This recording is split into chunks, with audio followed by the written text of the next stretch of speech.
Welcome to Off the Record News. I'm your host, Diana Longry. Thank you for tuning in.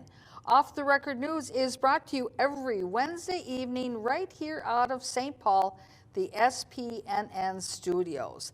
Now, last week we reported on the Hillcrest Development Community Outreach Meeting that was held at the Hayden Heights Elementary School, and there's a lot of film footage. We got through just a fraction of it last week, so we're going to continue with the discussion because where we left off last week, Mayor Melvin Carter was starting to give his opening remarks, and then from there we're going to hear a little bit more from one of the consultants who is helping to facilitate the process, where he's going to talk about the master plan and what it is and what it is not. And then eventually we will get to hear how the residents who attended the meeting, how they get to participate and how their voices will be heard. Now, to help me with the news report this evening is Mr. Greg Copeland, who's from the east side, who's been watching this issue. Thank you, Mr. Copeland, for being here. Well, and we're glad to be here with you, Diana.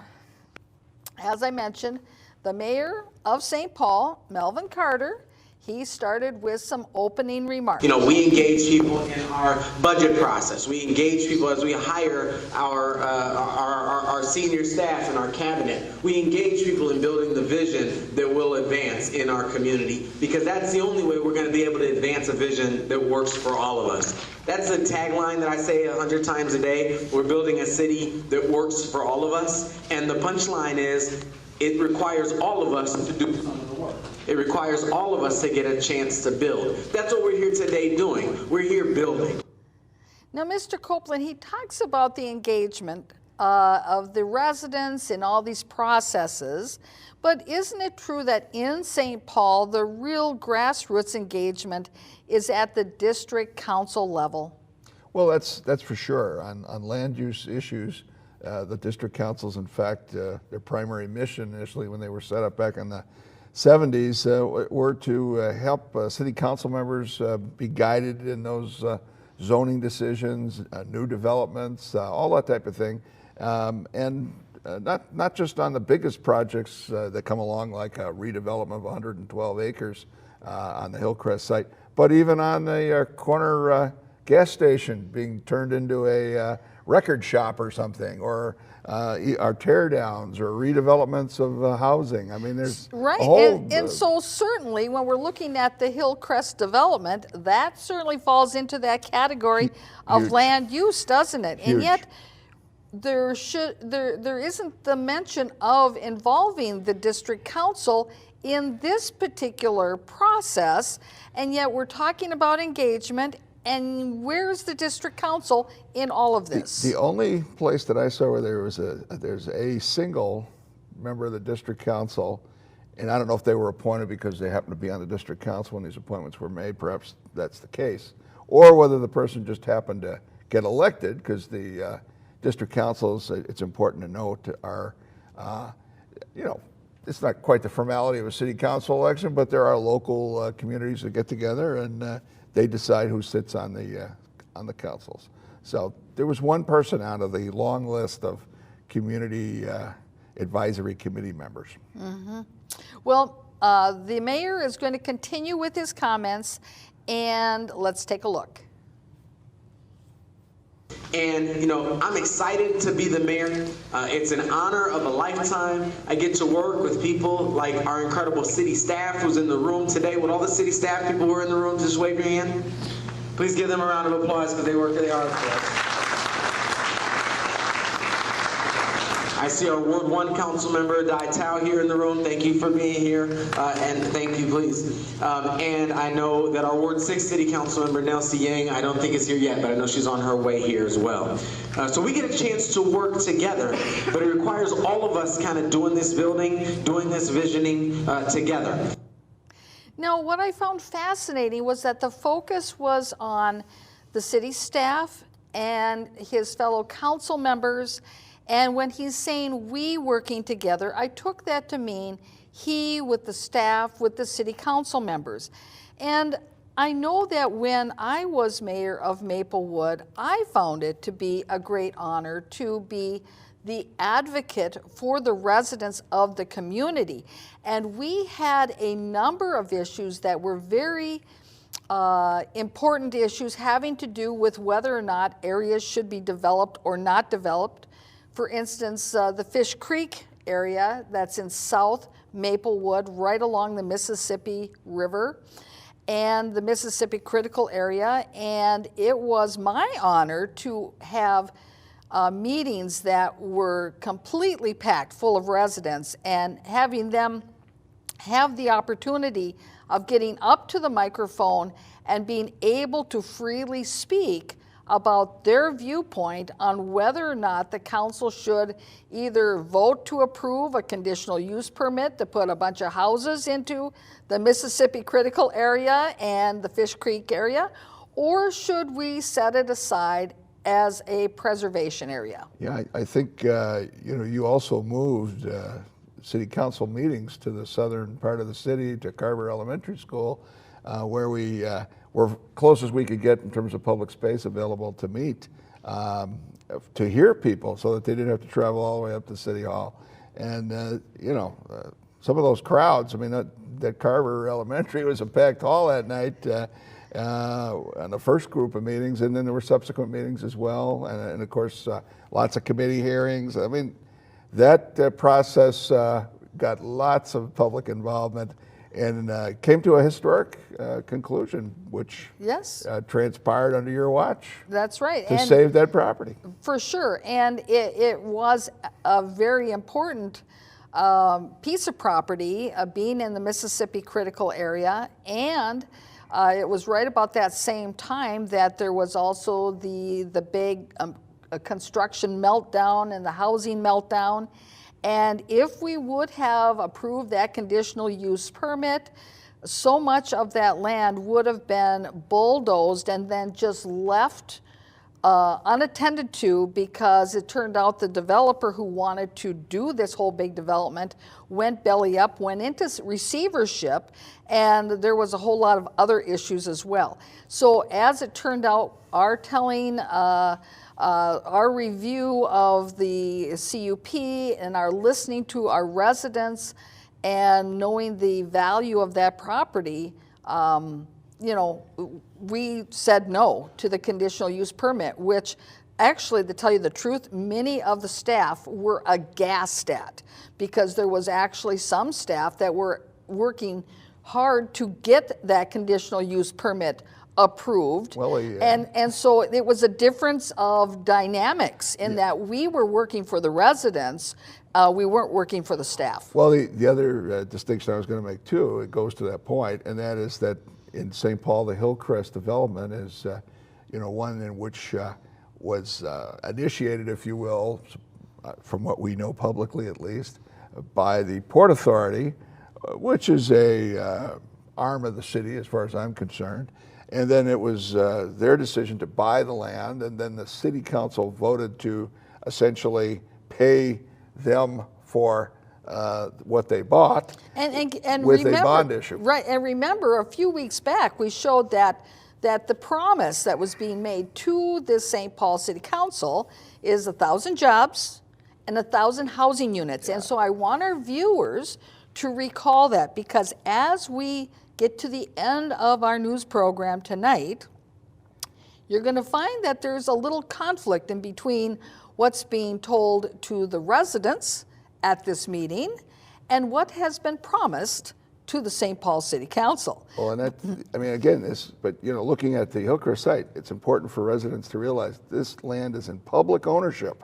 They're paying for it on their taxes, whereas the project in Maplewood that you were talking about was a private project that had morphed 3 or 4 different times over the years, and then ultimately went away, as you say, because of the council's action, and then later because the company went out of business. Mm-hmm. In this case, the city staff are working for the very city council that paid the purchasers, the Port Authority, and so the people really are just getting in the process here after the fact, And it's their tax dollars that have already made the first round with the 2020 taxes.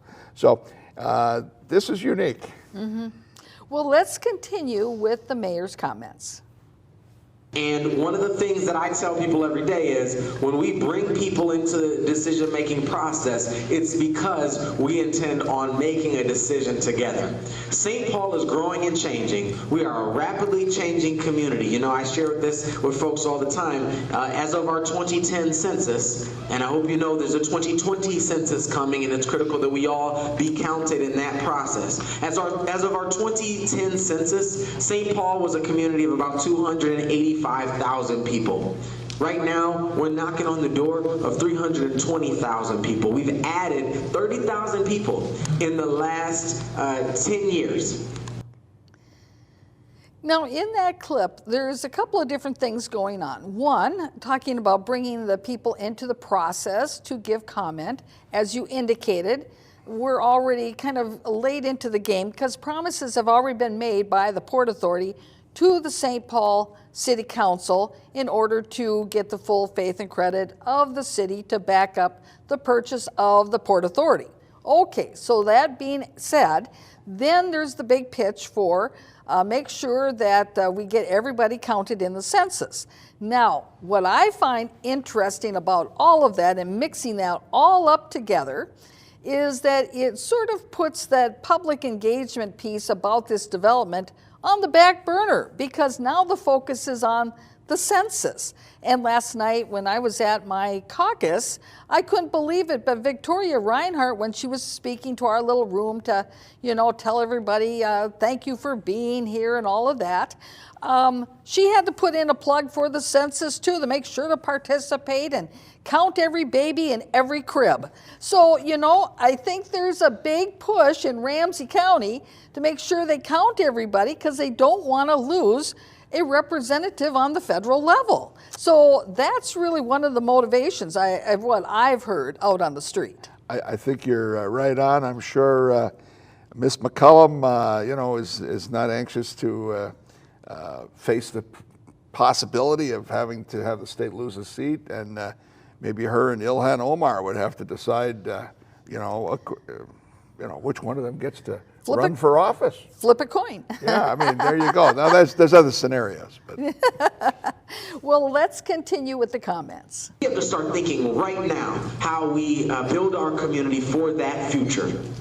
That's critical for us. In some ways, we'll find that's not a matter of just doing more of the same things that we've done. It's a matter of rethinking who we are and rethinking what we've thought of as our city. One of the easiest ways to point that out is transportation.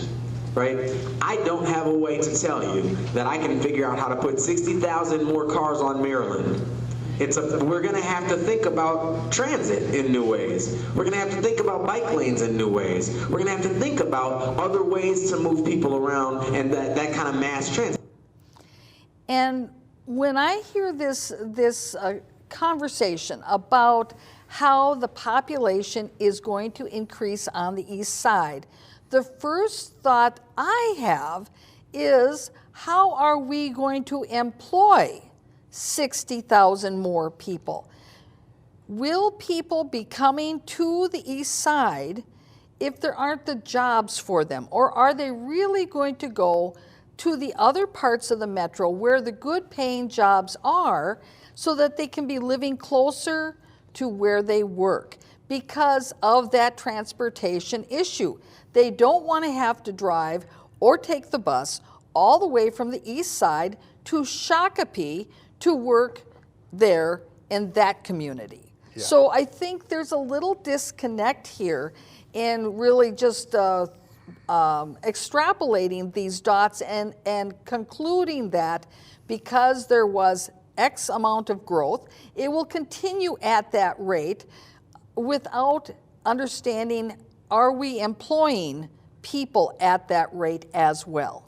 Well, you know, I listened to the mayor talk about transportation, and we're having all these new people come into town, and at the same time, Ramsey County, you just mentioned Victoria Reinhardt, commissioner for the county, and what are they doing on the east side? And he mentioned, the mayor did, specifically Maryland Avenue. Well, we're not accommodating any more people on Maryland Avenue because the county decided to take a perfectly good 4-lane road and turn it into a 2-lane road. So they just cut the value, the capacity, the carrying capacity of the road in half. They didn't put bike lanes in on either side.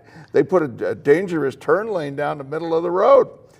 They made no improvement, but they managed to chew up a bunch of time and money, and they claim that they're going to save all kinds of pedestrians' lives. And meanwhile, where did they put the life-saving feature of the Hawk, which is a device that pedestrians can use to stop traffic when they want to cross the street? Where did they put those? Over on White Bear Avenue, where they still have 4 lanes for the moment.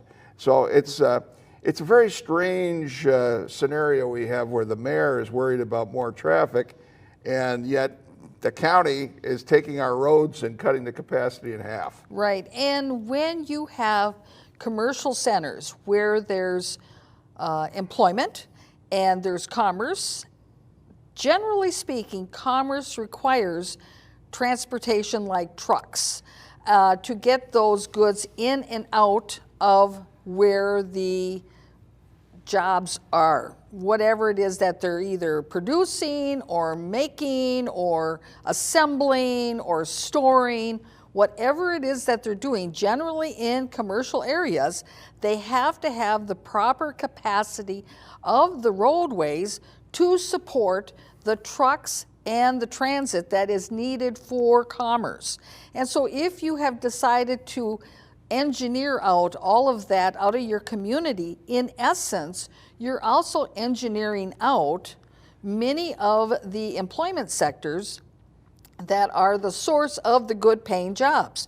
Because now you're not going to have distribution centers.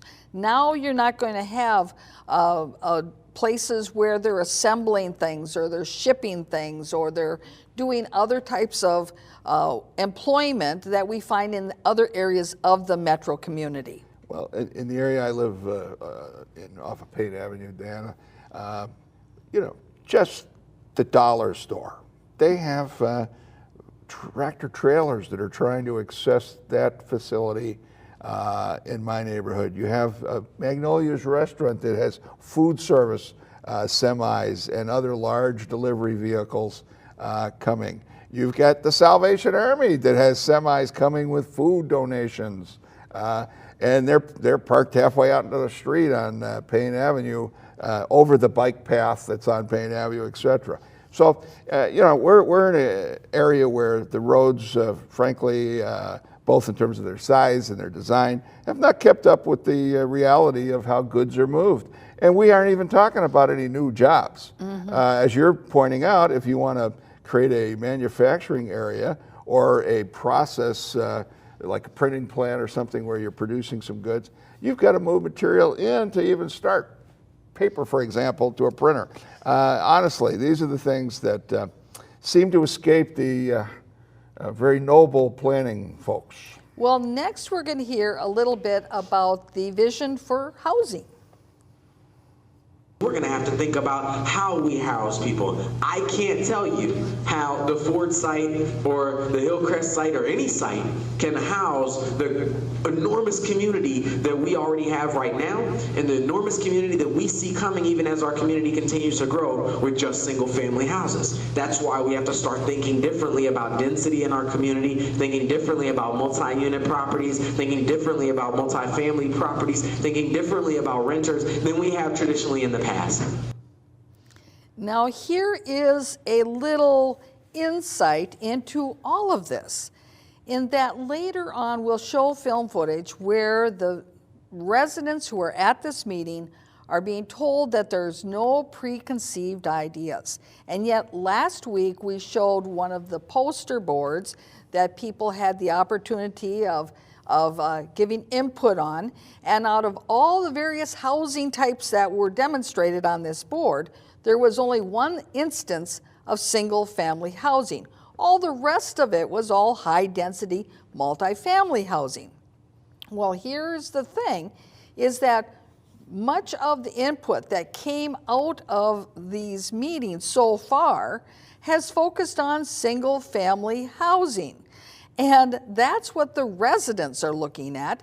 But here's the city. They really are pushing for high-density multifamily housing. And frankly, when the mayor talks about we have to have something more than single-family housing in the city, there's a large number of seniors. I'll include myself in that number, but they're homeowners that at some point are going to want to probably move into a smaller place. We call it senior housing, assisted living. If there's a health issue, family members are going to be faced with dealing with those things.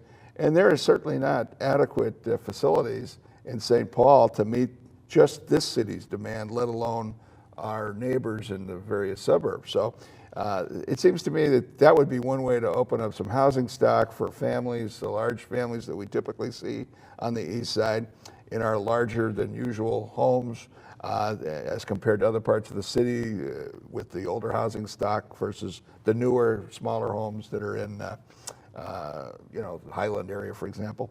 So, there are some opportunities that ought to be explored, and some of them don't really require great in-depth study, it seems to me. A simple look at the census numbers from 2010 or this coming census will cue you in. And the other thing is we've got tremendous numbers of people that are chasing ever more expensive rental units. Housing itself, if people want to buy, with the city adding to the cost of ownership with the higher taxes every year for the last 10 years or so, plus the economy with the growth of the value of housing on the east side, you've got a question of who is going to be able to afford to buy these homes. And is it going to be, we hear this a lot about gentrification. We hear that every so often, and then it kind of goes away because we have a recession. But, we don't seem to have that problem in my particular neighborhood. But honestly, these are some of the realities that the city's been facing on a repeated basis, if you will. It's almost cyclical.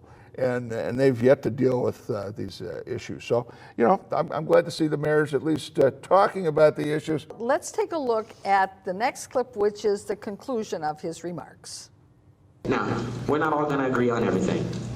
And I would hope that we don't, because that means we don't learn anything from each other. But the challenge is this: how do we disagree with respect? How do we come to the table and just bring our best selves to that table so that we can come to at least some shared understanding that we can build forward on? That's what I know. That's the task I know that we're up to. That's the task I appreciate you doing with us. And that's the task that I look forward to facing with you every single day as we move forward to build out this vision and move forward to see it into reality. So it's a big task. We're a changing and diverse and thriving city. And I have to tell you, I sleep better every single night knowing that I've got this room full of teammates to do it with. Thank you very much. I have always found that generally speaking, residents who come to these meetings and have input on whatever the topic is, that they don't have a problem with being able to express a difference of opinion and be able to do it respectfully. What I do find, though, sometimes at these types of meetings, whether or not it's in St. Paul or not, I can't say, but certainly what I've seen at times in Maplewood and in some other communities is that the ones who show the disrespect for different opinions are actually the elected officials, because they will make faces and they will smirk and they'll roll their eyes and they'll do all of those kinds of things to indicate to the public or to whoever is saying the words that they are not saying something that is the favored line. And so that is where I would like to see more respect when it comes to voicing differences of opinions, is from those elected officials who are the eye rollers. That's what I would like to see. Well, if you look at the crowd, and I would say in terms of the east side, the number of people that were at that meeting, and that, as I understand it, was the first public meeting beyond the Citizens Advisory Committee. They did a mailing, and they got all these people there, and then what did they tell them? Oh, by the way, we're not going to do any more mailings, so you'll have to, you'll have to pay attention other ways to find out. Well, you know, and why not have the public get up and speak instead of having all these consultants? People have heard about what's going on here to some extent. It's not a great mystery. The city's been working on it since the beginning of last year, at least, probably before that. And now we've got, you know, the month of February that we're finishing up here in 2020. And, you know, they're having a meeting and the people are all sitting around, you know, being lectured. You know, honestly, if you want to have a public hearing, then get people up to the microphone and sit there and listen instead of speaking, you know, like, as though you have all the answers. That would be my thought, because, you know, as a public official, if you're going to do your job as a representative, you want to listen to what it is that people are expecting you to do for them. Right. Now, next is one of the consultants talking to the group about what is the next step of the process. So let's listen in. I also neglected to ask our Community Advisory Committee to identify themselves. We have 12 members who were appointed by Mayor Carter to help with this process. Could the CIC please raise your hands? Thank you, everybody. They've been volunteering for a couple hours a month, and will continue to do so. Didn't you just love it that the mayor saw the camera was on him and he gave a little wave there to us? Thank you. Well, anyway. We have a really good cameraman.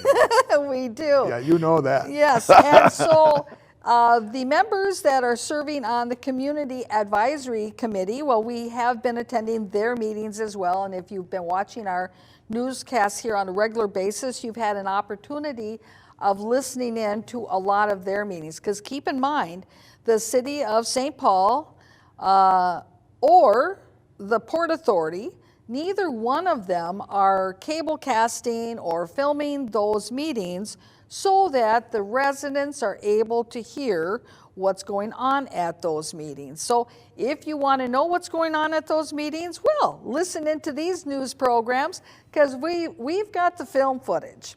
So let's take a look at our next clip as they start to talk about the master plan and the who, where, what, and why.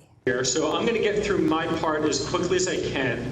My part's basically going to be giving you the who, what, why, when, and where of this project. Hopefully that takes somewhere like 10, 12 minutes or so.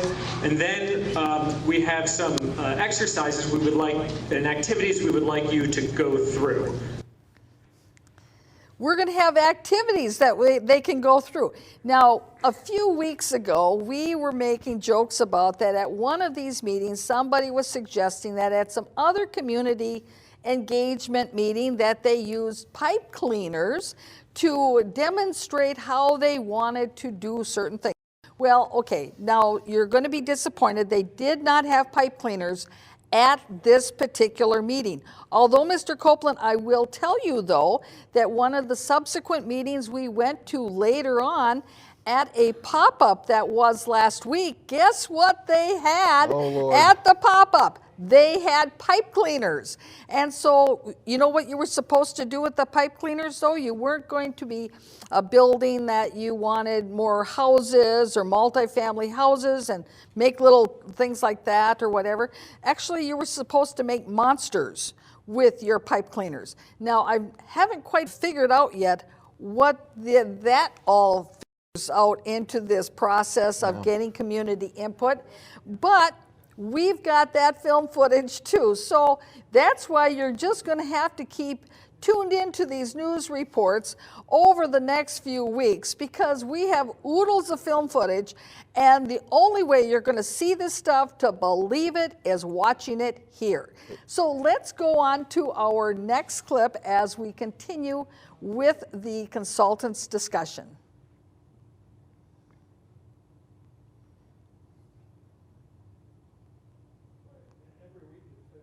Okay, so first of all, what is the purpose of everyone being here tonight? Sorry. A couple objectives here. One is to introduce you to the project. All right, we're going to give you some background so that you are sort of up to a baseline information, baseline level of information, so you know where this project stands and a couple of the issues.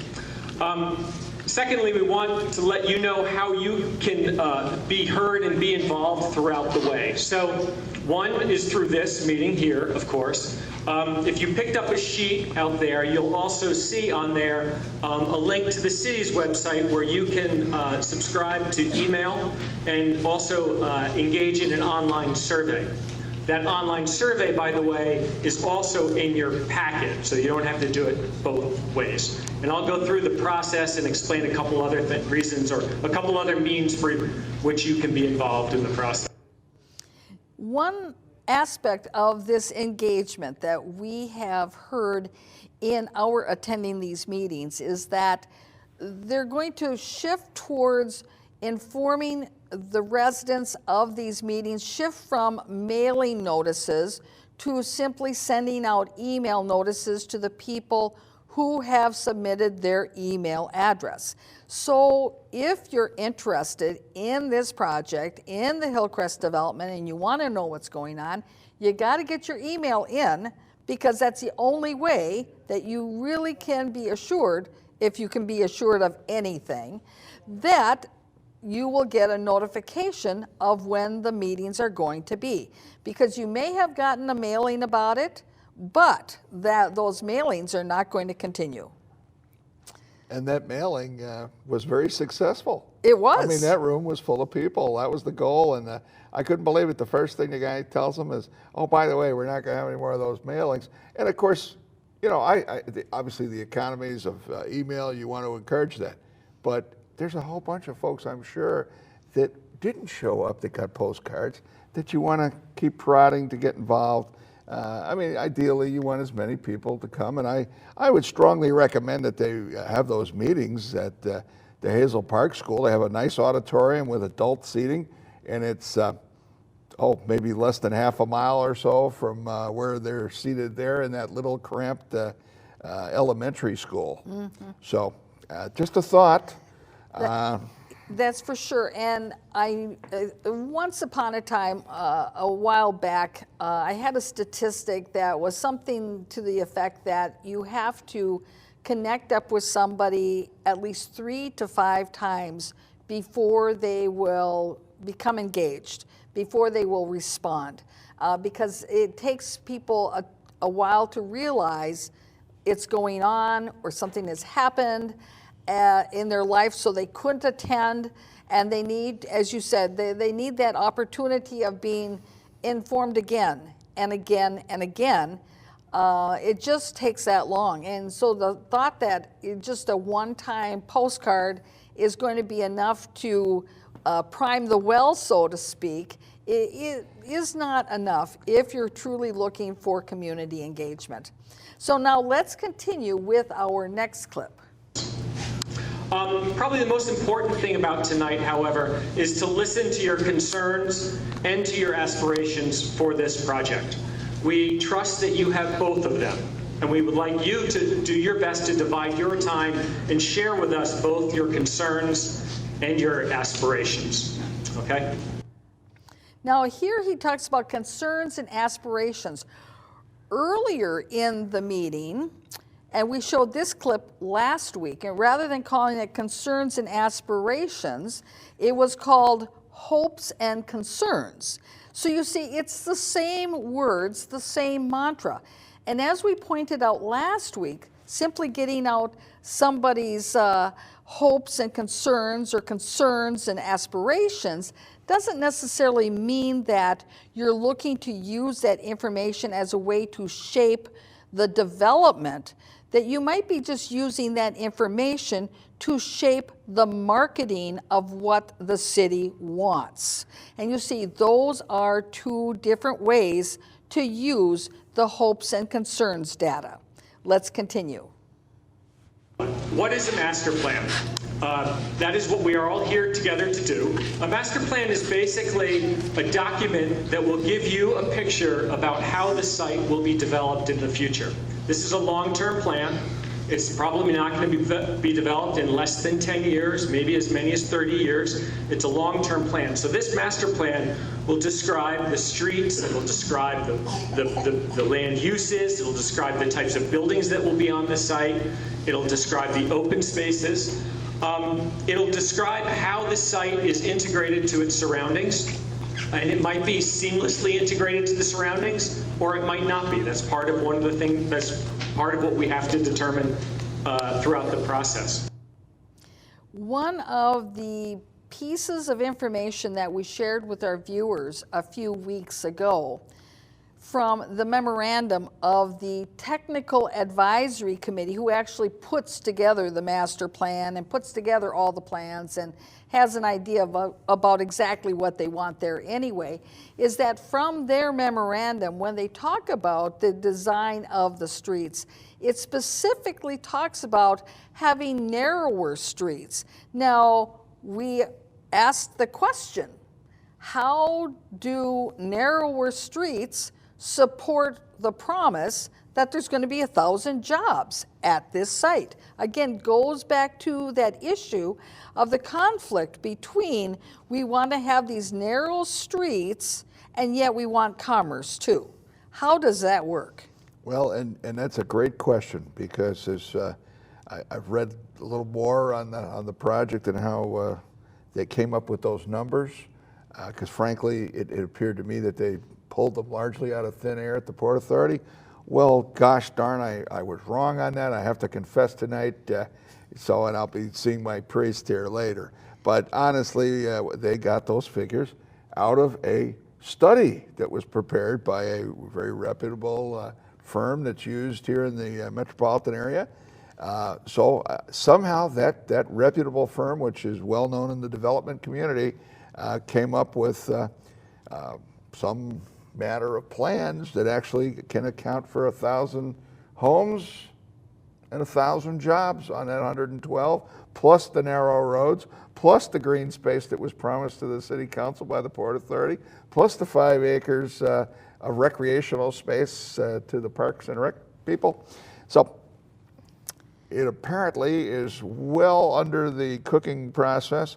Whether the people on the technical staffs share that document or continue to use that document, I don't know. Time will tell.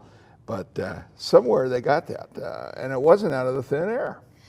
It was out of a consultant being paid a considerable sum, I'm sure. Here is the idea now that you're giving me based upon that, because we know that there's a finite piece of land. It's only so big.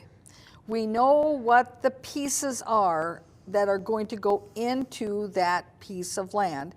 And you indicated that it's based on a study that has figured out how to put all these pieces together. So I'm thinking it's a jigsaw puzzle. You have a jigsaw puzzle, it's only so big. You have only so many pieces, and they fit together in only certain ways in order to get all those pieces into that little space. This is much the same way, that if indeed this is all based upon a study that has already been conducted that says that if we do it this certain way, this is the elements that you will then find in this little acreage of land, how many other ways could you manipulate those pieces and still end up with the same result? Very few. And so then that begs the question, where's the resident comments come in? Oh, they get to express their concerns and aspirations. They're not necessarily going to tell how to put those pieces together because the pieces have already been designed. It's a jigsaw puzzle that's already been formulated. So now we can just look at the puzzle and say, oh, I'm concerned. There's too many red pieces. Oh, gee, oh, I don't know. I don't think we have to expand on that. I think you've nailed it. Well, let's skip ahead and let's move to clip number 18, where he's going to talk about the fact that Hillcrest is considered a node. The comprehensive plan also defines it as a neighborhood node. And what that means is that the city would like to see this site developed in such a way that people nearby can walk to many of their daily uses onto this site. Okay? So that's almost it in terms of the comprehensive plan defining this site. I'm not going to say it's a clean slate, but we're really, again, at the beginning of this process. It's a neighborhood node. Now that sounds really formal. It gives you this idea that it's going to be a neighborhood unto itself.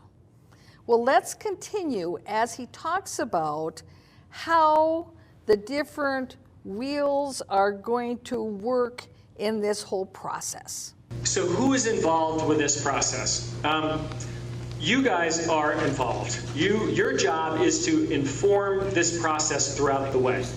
This process is being led, however, by the City of St. Paul. Bill is the project manager, and it is being guided by the Community Advisory Committee. Again, if you Community Advisory Committee members can raise your hands. There's about 12 of them. They come from both the City of Maplewood as well as the City of St. Paul. I want to know, what does it mean that the residents are that their role is to inform the process? I have been involved in municipal government for a very long time. I have never really heard it said that way. The residents are going to inform the process. Well, the real scary part was what he said after he said that. He said, however, this is being led by not the people sitting in the room, as the mayor was leading them to believe, but no, by the city council and the planners and all the other people who are there with a paycheck. Honest to God. And that consultant's little report that's already been put together that says how if you put the pieces together this way, you will get 1,000 homes and 1,000 jobs. Let's continue and find out who else informs the process. The project is also supported by a 30-person technical advisory committee. That is comprised of staff at the City of St. Paul, at the Watershed District, the State of Minnesota, Ramsey County. These are all technical experts that will be informing the process along the way.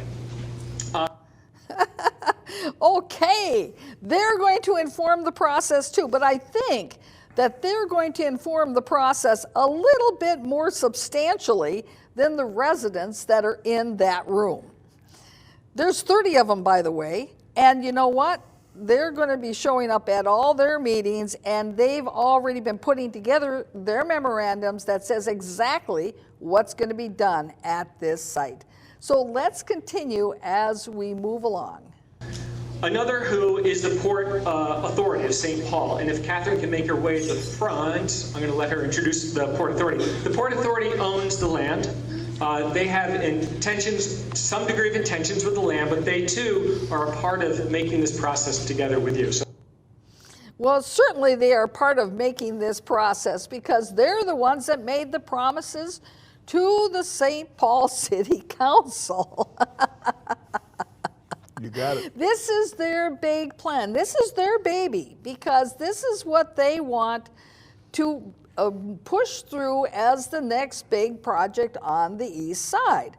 Well, and of course, certainly we want to see development on the east side. We want to see jobs. We want to see all that stuff. But the point that I think we make here is that there's a lot of empty words trying to lead the residents one direction when in reality the project is really being driven by a different force, and that they should just be upfront and tell them, well, maybe they are being upfront and telling them, because they did tell them that they want their hopes and concerns. Yes, and then they gave them the however.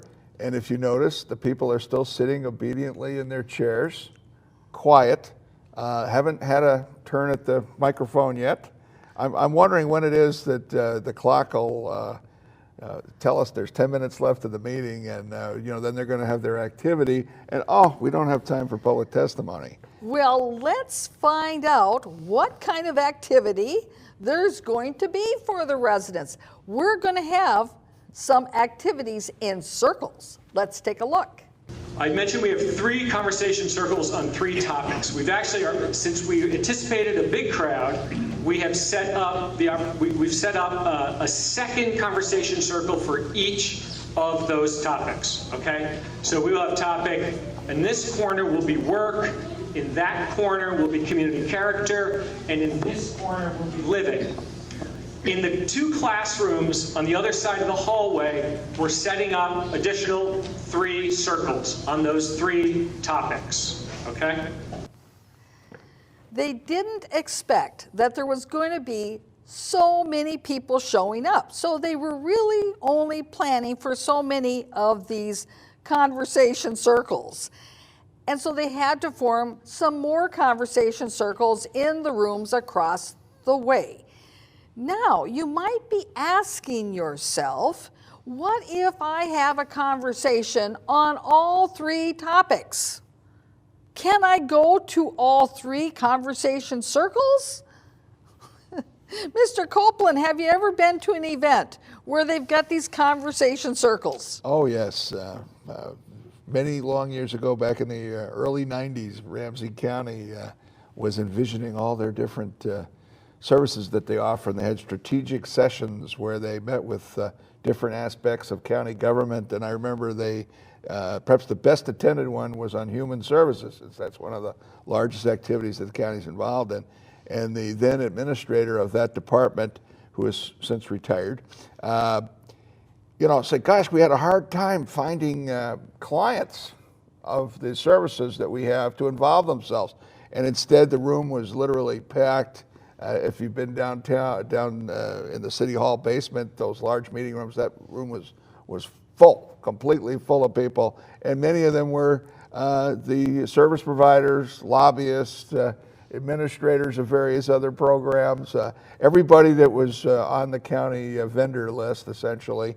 And they were going to help decide how business was going to be done. Change? No, that wasn't on the menu. Because I couldn't believe it when the very administrator who's got the contact information for all of the clients is telling the group, well, we would have liked to have more clients here, but they couldn't find them. Well, amazing. And guess what? Ramsey County is now going to go through another one of these little sessions. So if you're interested in advising Ramsey County how to organize their service delivery system, you have an opportunity. In fact, somebody left one on my front porch the other day. What? A little flyer, an invitation. Well, let's return to our film footage and see how these conversation circles are going to be handled. The question is, will there be facilitators and note takers in each of the groups? And the answer is yes, there are. Yes, there will be. There will be 2 people in each of the groups, staff and community advisory committee members, that will be facilitating and taking notes. Okay? Well, at least they're going to be taking notes. Oftentimes when we go to these meetings for the rush line, we don't see anybody taking notes. So he's promised that they're going to be taking notes. I wonder if we did a data practices request, if we could actually get those notes. Well, now, next then, there's a question by one of the residents because they're wondering which conversation circle should they go to? Yes? What's the difference between living and community character? Well, that will bear itself out in the question. So community character is going to be more broad about the sort of the physical aspects of the community, perhaps the softer parts of the community and what it means to live in this community, whereas living will be more about think about the housing aspect of it. Okay. Well, now we're sort of getting into the weeds a little bit, where the consultant is off the page and the script, and so he's kind of fumbling around a little bit. Is that, well, you know, once we start getting into our conversation circles, it'll just bear itself out what it means. Now, somebody who is well known as an individual involved in municipal government in St. Paul, who's generally there to support the people who are running City Hall and the initiatives they've got, he steps up to the plate and says, I'm going to rescue the consultant so he doesn't put his foot in his mouth any further. Let's take a look. Other questions? Yes. Can I do one quick, Chuck Repke, District 2 Community Sure. Council. I just want to do one quick thing for our neighbors, because it may be a part of kicking off some of those discussions, but we've had phone calls and we've had discussions with folks for a while. So if you live in St. Paul, between White Bear and the golf course, could you raise your hand? And if your biggest concern and one of the main, keep your hand up. If your biggest concern and one of the main reasons you're here is you're concerned that your street might go all the way through to McKnight, keep your hand still up. Okay, because we get a lot of calls. This is, I know that he's trying to be helpful, but this is a method of deflection. So we're going to get everybody off of the issue of being concerned about what conversation circle they're going to go to and whether or not that the consultant gave an adequate description of the two different conversation circles that the resident was asking about. Instead, we'll just change the topic to something that we know that half of the room is concerned about, and that way then we'll be able to bypass entirely this whole issue about the conversation circles and exactly what each of them mean and how can a person direct their comments appropriately and get on the right conversation circle. Yeah. So, you know, Diana, I just Mr. Copeland. I just got to interject. This whole thing reminds me of these deals that they invite senior citizens to during the day when regular folks are at their jobs, and they invite you to come to their event and have a snack or whatever. They're going to maybe give you a little prize, and in the meantime, they're going to try and sell you something. And you know, we all know that when we go to these things. These folks are the neighbors. This is a publicly owned piece of property. Financed, the whole thing is financed. All those people that raised their hands in the early part of the meeting are paid staff. And it just infuriates me to sit here and see the people being forced into forced choices rather than having at this first meeting the opportunity to give the city staff, the technical advisory people, the elected officials. I saw the new city council member there, next to Mr. Repke, taking a photograph of the group. Oh, that's very nice. But, you know, when are we going to hear what they want? Well, we're not. Right. Because we're going to be putting little circles on things. Right. This is what's wrong with St. Paul these days. And what happens here is that they want to keep the comments and the interaction under control. Yeah. That's what the purpose is. They've got a prepackaged deal that they want to sell, and by God, they're going to put you in the box to go buy it. So now there's one resident, though, that she believes that she doesn't want to be hoodwinked. So let's take a look at her comments. Any questions about how tonight's going to run? Okay, yes. So how can we get into these groups and make tonight effective? Okay. If we do not have a ballpark idea, like what you guys are figuring for a number of housing, number of jobs.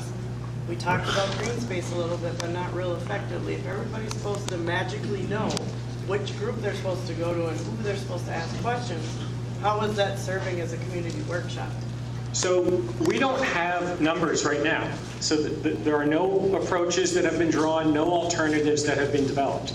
So we don't know those numbers. There has to be an idea, there has to be a guess. It doesn't have to be set in stone and this is exactly what we're doing. But the city has to have some idea of what exactly they're trying to do, or what is the point of us sitting giving ideas if we don't know? So the basic idea of what the city would like to see here is a combination of housing, commercial, and jobs. Yeah, I know that. Okay, so I think as a number we could look at somewhere in the range of 1,000 jobs, somewhere in the range of a couple hundred units, somewhere in the range of, I don't know, 50, 100,000 square feet of commercial, just as a total starting point. But I can guarantee you that when you see alternatives 3, 4, 5, and 6 months down the road, that there will be more than that, and there will be less than that. No, I just think Okay. that's really important for Yeah, this okay. to be effective and people to know who to ask and what to ask. Fair enough. He clearly said 200 housing units.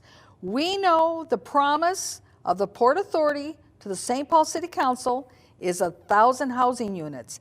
And we also know what their poster board looks like. Let's take a look at their poster board.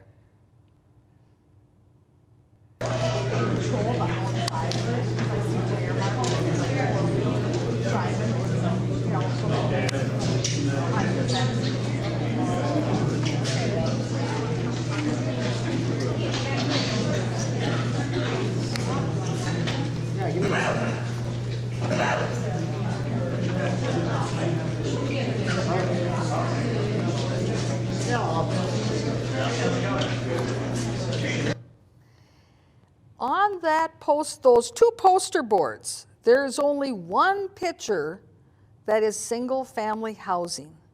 Everything else is multifamily, high-density housing. Typically in a high-density housing unit, there's between 80 to 150 units. So is he claiming that there's only going to be 2 of those high-density housings that's going to be constructed for that 100 acres? I don't think so. So you see, here's a disconnect. Is it 200 like he now claims when the pressure's put on him? Or is it really 1,000 like everybody's been promised up at City Hall? Let's see what the people do with those circles. But when I saw the disconnect here, you know that there's something going on. Sure. And that young lady, I don't know that individual who spoke up, but she should get an A because she's right on. She knows that there's more here than has been told, and to treat citizens as though they don't understand these things and this elementary approach of, well, why did you come to the meeting tonight? Hey, I have an investment. It backs up to a golf course that now is going to be an industrial park, maybe. We don't know yet. That's why they came. This is not rocket science, and to treat citizens this way, frankly, the city planners, ought to take a step back and listen to people before they play these graduate games that they learned in at the Humphrey Institute or wherever. And it was a little disingenuous, I think, of the consultant to claim that there's no background materials on this particular site, because there is this particular study that you referenced that does talk about exactly what can go here and how it goes together. Well, thank you, Mr. Copeland, for being here on the program today. Always enjoy being with you, Diana. And viewers, thank you for tuning in. We'll see you again next week. Bye-bye.